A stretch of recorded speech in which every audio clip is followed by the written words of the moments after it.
Will Perikatan Nasional's Green Wave sweep aside Pakatan Harapan in Penang, Selangor and Negeri Sembilan in this Saturday's state elections?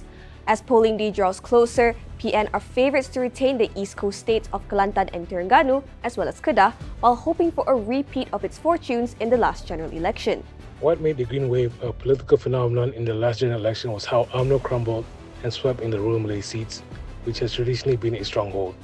But the wave did not break beyond Malay majority seats.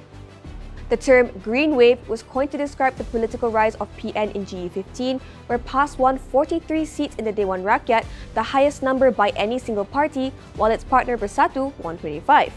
On the government side, DAP won 40, PKR 31 and UMNO 26. Analyst Azmi Hassan believes, despite PN's hyperbole, the Green Wave will not be strong enough to force a change of government in PH-controlled states. It will have a big impact in three past states. Mostly Kelantan and also Terengganu.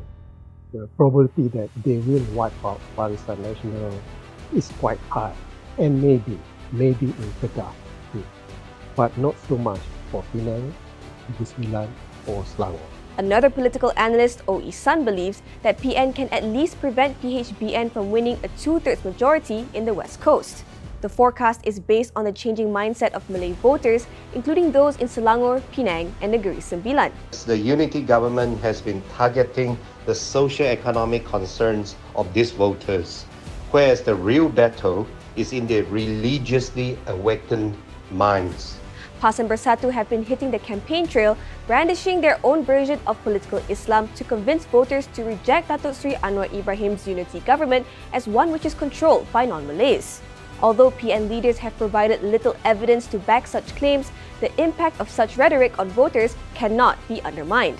Both PHBN and PN's chances in the 6 state elections will also hinge heavily on their efforts to woo young voters, who account for almost half of the 9.7 million eligible voters in the 6 states.